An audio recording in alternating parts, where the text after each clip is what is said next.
Bonjour, je suis Guillaume Varenne, directeur conseil. Bienvenue dans ce nouvel épisode du podcast sur les paiements.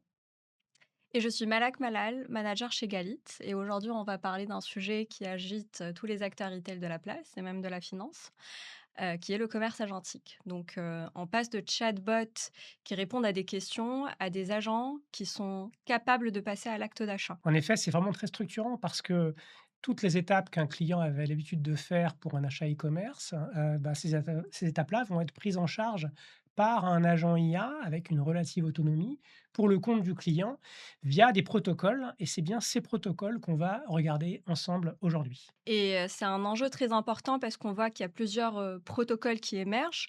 Donc, on se pose beaucoup de questions et on va essayer de décrypter tout ça pour comprendre comment est-ce que ça s'articule. Et comme l'écosystème est en train de s'organiser, nous, on a identifié 3 couches de protocoles. Une couche d'infrastructure, heu, une couche commerce et une couche de confiance.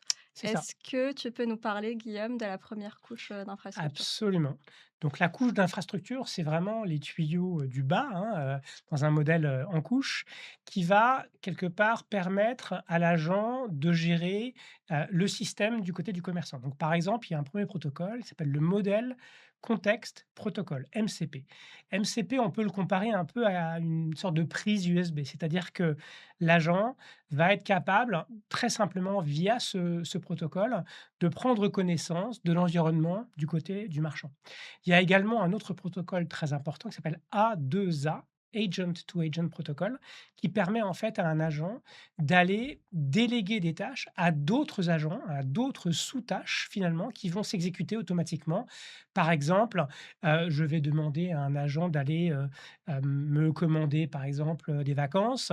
Il y aura un agent qui va s'occuper du billet d'avion, un agent qui va s'occuper de la chambre d'hôtel, un agent qui va s'occuper des loisirs, par exemple. Voilà. Donc c'est vraiment cette couche d'infrastructure qui permet de faire le lien entre l'agent et l'environnement du commerçant. Et la couche d'au-dessus, c'est la couche commerce. Est-ce que tu peux nous en parler?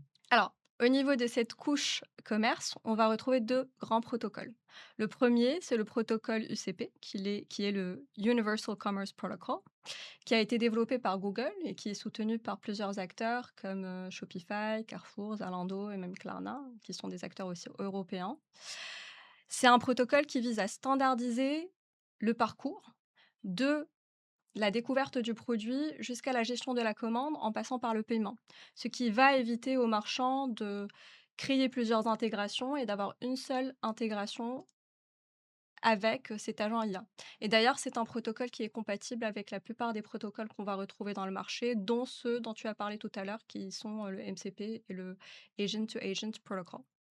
Et ensuite, on va retrouver le protocole ACP, le Agentic Commerce Protocol, qui a été développé par, OpenAI et Stripe, Mmh.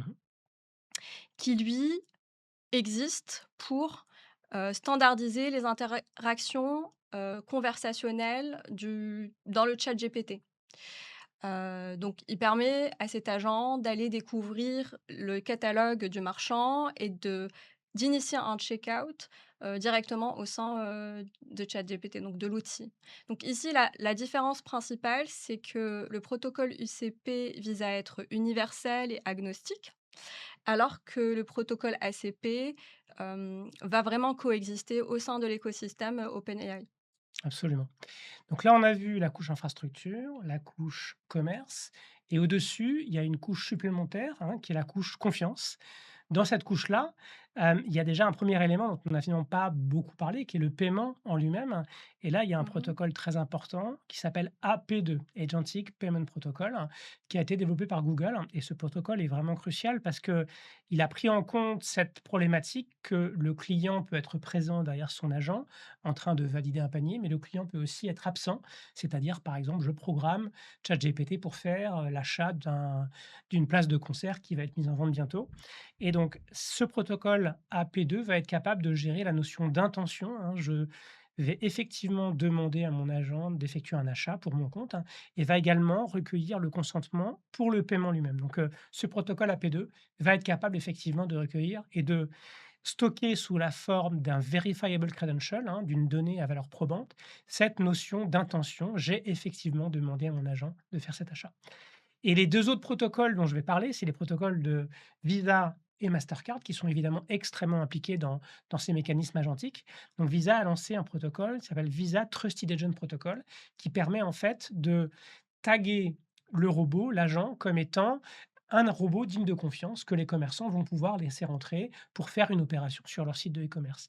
Et il y a également Mastercard et JohnPay, qui est là aussi un mécanisme développé par un scheme de paiement pour évidemment permettre là aussi un checkout côté agentique. Donc finalement, ce qu'on est en train de dire, c'est que les PSP doivent pouvoir reconnaître ces transactions qui sont facilitées par des agents plutôt que C des humains c'est ça. et intégrer justement ces données dans leur scoring de risque. Ouais, c'est ça. On va vraiment vers, beaucoup de transparence, c'est-à-dire la capacité pour les commerçants de savoir effectivement qu'ils ont affaire à des agents dûment référencés, dûment mandatés, ce qui pose beaucoup de questions d'ailleurs, hein, en termes de notamment, l'authentification, le consentement du client. Mais ces agents-là, en toute transparence, vont être capables, de se voir ouvrir la porte sur les sites marchands.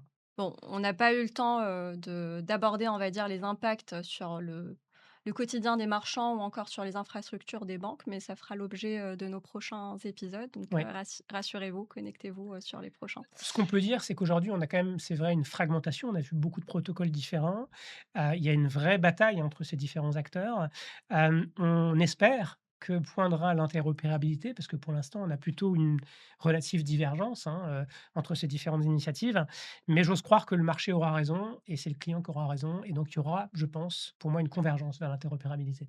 Tout à fait. Donc, si on récapitule, on a une base de connexion avec le protocole, MCP, un langage de communication entre les agents avec le protocole A2A, une couche de commerce et donc de paiement avec les protocoles UCP, ACP C'est et ça, aussi, AP2, mais qui va absolument. faire un petit peu le lien, le pont avec la partie confiance et donc sécurité avec, ces protocoles confrères de Mastercard et de Visa. Absolument, c'est ça. Donc on a une belle gamme de protocoles et on espère que cette fragmentation, convergera et nous amènera un peu d'interopérabilité. Merci Guillaume, Merci Malak, on se retrouve pour un prochain épisode. merci.